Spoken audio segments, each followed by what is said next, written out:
Hello everyone, కమ్మకమ్మని పచ్చి టమాటాలు పచ్చిమిరపకాయలతోటి పచ్చడి అండి. టేస్ట్ మాత్రం వేరే లెవెల్. ప్రతి ఒక్కళ్ళు ఒక్కసారి చేసుకుంటే చాలా బాగుంటుంది. మొదలుగా ప్యాన్ పెట్టుకొని ప్యాన్లో కొంచెం ఒక గుప్పెడు వేరుశెనగ పప్పులు వేసుకొని అవి మంచిగా దూరగా వేయించినాక తీసి ఒక ప్లేట్లో వేసేసుకుందాము.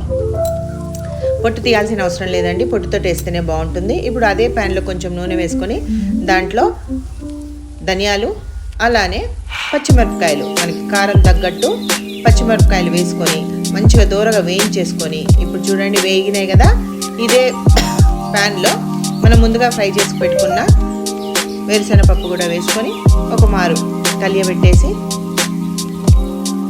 ఫస్ట్ ఫ్రై చేసుకుంటే మంచిగా ఉంటుందండి వేరుశెనగుళ్ళు. అలానే ఒక ప్లేట్లో తీసుకొని దీన్ని చల్లార్చిద్దాం.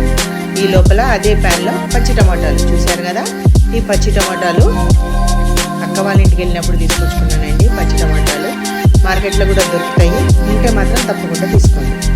ఇప్పుడు వాటిలలో ఒక గుప్పెడు వెల్లుల్లిపాయలు వేసుకొని ఇవన్నీ చల్లారనిద్దాం. వెల్లుల్లిపాయలు పొట్టుతో ఉన్నా బాగానే ఉంటుంది. ఇప్పుడు దాంట్లో టమాటాలలో కొంచెం ఉప్పు వేసుకొని ఒకసారి కలియబెట్టి మూత పెట్టేసుకున్నామంటే తొందరగా మగ్గిపోతాయి.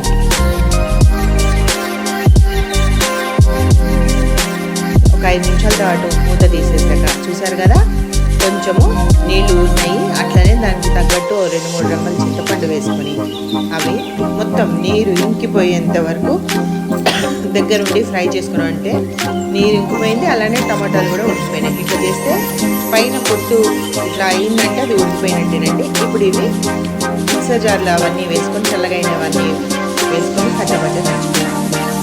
చూసారు కదా, ఈ మాదిరి ఫస్ట్ కచ్చపచ్చ దంచుకోవాలి. పల్స్ గ్రైండ్ వేయించుకోవాలి, ఫుల్ గ్రైండ్ చేసుకోకూడదు,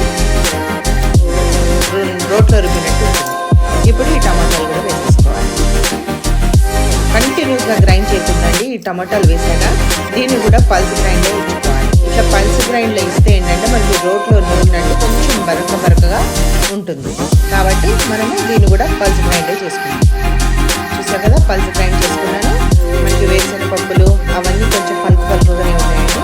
అంతా ఒక ప్యాన్లో తీసుకొని ఇప్పుడు కడాయిలో నూనె మాత్రం మంచిగా వేసుకుంటేనే బాగుంటుందండి. దాంట్లో ఆవాలు, మినపప్పు,